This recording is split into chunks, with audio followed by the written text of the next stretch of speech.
नमस्कार, ये आकाशवाणी शिमला है। अब आप राजकुमारी चंदेल से प्रादेशिक समाचार सुनिए। पिछले करीब एक सप्ताह से प्रदेश में कोरोना संक्रमण का कोई नया मामला सामने नहीं आया है। मुख्यमंत्री जयराम ठाकुर ने इस पर संतोष व्यक्त करते हुए लोगों से सरकार के दिशा निर्देशों व लॉकडाउन का पालन करने का आग्रह किया है। उन्होंने प्रदेश को कोरोना मुक्त बनाने के लिए प्रदेशवासियों से सहयोग की अपील की है। मुख्यमंत्री ने कहा कि सरकार ने लोगों की सुविधा के लिए कर्फ्यू में ढील का समय 1 घंटा बढ़ाने के अलावा सुबह की सैर के लिए भी छूट दी है। जयराम ठाकुर ने कहा कि कर्फ्यू के कारण दूसरे राज्यों में फंसे लोगों को हिमाचल लाया जा रहा है। उन्होंने बाहर से आने वाले लोगों को होम क्वारंटाइन में रहते हुए सामाजिक दूरी बनाए रखने का आग्रह किया है। केंद्र सरकार ने राज्यों से ट्रक व अन्य माल वाहक वाहनों का मुक्त आवागमन सुनिश्चित करने को कहा है। गृह सचिव अजय भल्ला ने राज्यों के मुख्य सचिवों को लिखे एक पत्र में कहा है कि स्थानीय अधिकारियों को देशभर में राज्यों की सीमाएं पार करने के लिए अलग प्रवेश पत्र नहीं मांगना चाहिए। उन्होंने पहले जारी किए गए आदेशों का उल्लेख करते हुए दोहराया कि ट्रकों के आवागमन के लिए अलग प्रवेश पत्र की आवश्यकता नहीं है।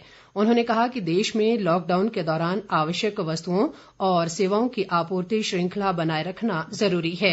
गृह सचिव ने राज्यों और केंद्र शासित प्रदेशों से ये सुनिश्चित करने को कहा है कि जिलाधिकारी और अन्य एजेंसी इस संबंध में पूरी तरह से अवगत हों।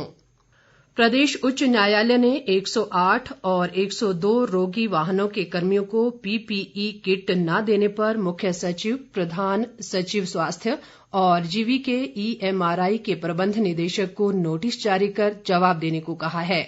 उच्च न्यायालय के मुख्य न्यायाधीश न्यायमूर्ति एल नारायण स्वामी और न्यायाधीश न्यायमूर्ति ज्योत्सना रेवाल दुआ की खंडपीठ ने 102 व 108 अनुबंध कर्मचारी यूनियन के प्रधान पूर्णचंद की याचिका पर नोटिस जारी किया है। मामले पर आज सुनवाई होगी।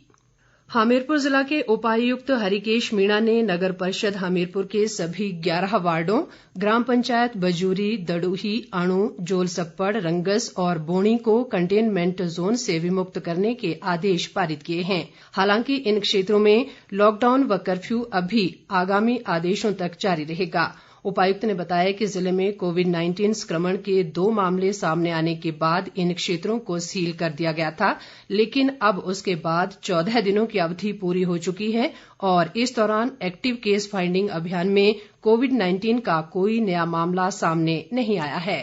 उधर कांगड़ा और सोलन जिले पूरी तरह कोरोना मुक्त हो चुके हैं। दोनों ही जिलों में कोरोना के एक्टिव सभी मरीज इलाज के बाद ठीक हो गए हैं। टांडा अस्पताल में उपचाराधीन मरीजों को इलाज के बाद घर भेज दिया गया है। ये दोनों मीडिया कर्मी हैं और कांगड़ा व चंबा जिलों से संबंध रखते हैं।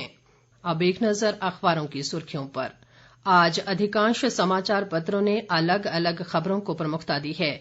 अमर उजाला की सुर्खी है, क्वारंटीन तोड़ने की सूचना न दी तो निकाय अध्यक्षों, पार्षदों और प्रधानों की जाएगी कुर्सी।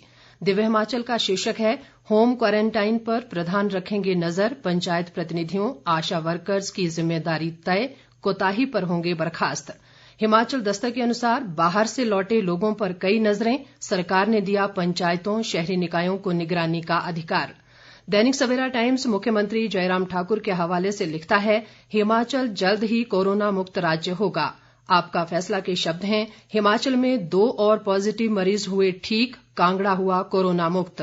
दैनिक जागरण लिखता है, हिमाचल में 3 और स्वस्थ, इनमें जालंधर से आए 2 लोग व ऊना का जमाती शामिल। दैनिक भास्कर के अनुसार लॉकडाउन के बाद भी सील रहेंगी सीमा, सोलन और कांगड़ा रेड जोन से बाहर। पंजाब केसरी का कहना है, हिमाचल में 1 माह तक बसें चलने के आसार नहीं, 4 मई को केंद्र से आने वाले नए निर्देशों के तहत बनेगी कार्य योजना। इसके साथ ही ये समाचार बुलेटिन समाप्त हुआ। नमस्कार।